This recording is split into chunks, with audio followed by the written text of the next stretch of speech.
Hello children, myself Anju Chabda, your science teacher. Today we are going to start chapter 9, that is body movements. We observe many movements in our body. We chew and grind the food by moving our jaws and teeth. The heart contracts and expands to circulate blood to all parts of the body. We see objects around us by moving our eyeballs. The chest moves back and forth when we breathe. The change in the position of any part of the body with respect to its axis is called movements. Plants also show movement. For example, the leaves of mimosa plant move when we touch them. The flowers of daisy plant move close at night. Animals have the ability to move from one place to another place, that is, they show locomotion. Locomotion is possible in animals in various ways, like walking in case of human beings, running in case of horses, swimming in case of fishes, flying in case of birds, hopping in case of kangaroos, etc. So, children, the movement of the whole body of an organism from one place to another is called locomotion. Plants are mostly fixed to the ground and so they do not show locomotion. Children, how do we know the shape of our body? We get some idea about the shape and number of bones in some parts of the body by feeling them. Another way is to look at the X-ray image of the human body.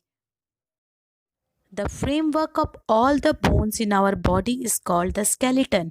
The skeleton of a human body is made up of 206 bones.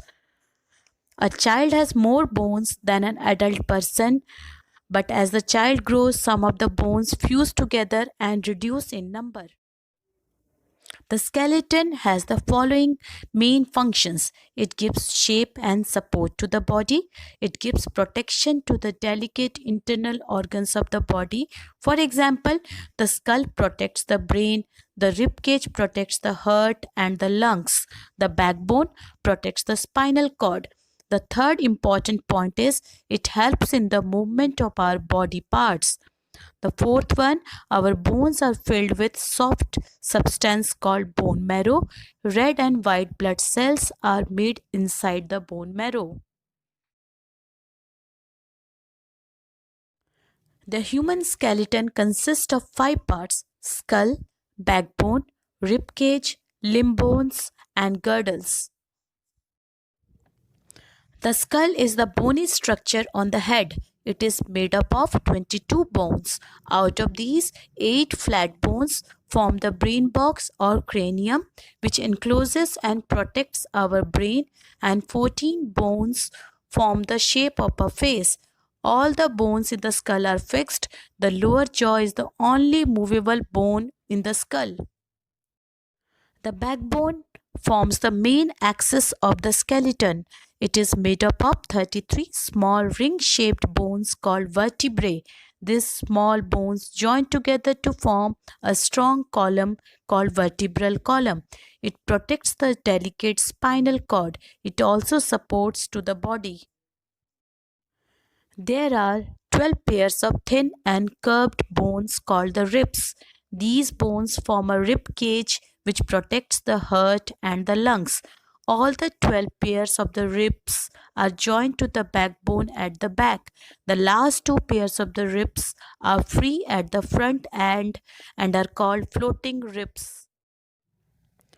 There are 2 pairs of limbs, a pair of forelimbs or arms and a pair of hind limbs or legs. The bones of the arms are joined to the spine by the shoulder girdle and the collarbone. Our upper arm has only one bone called humerus. In our lower arm, there are 2 bones called radius and ulna. The bones of the legs are joined to the spine by hip girdle. Our upper leg has one bone called femur or thigh bone. It is the longest bone in our body. Our lower leg has 2 bones called tibia and fibula. There are 2 types of girdles, a pair of shoulder girdles, a pair of hip girdles. The limbs are not joined directly to the backbone but to the girdles. The arms are joined to the shoulder girdle and the legs are joined to the hip girdle.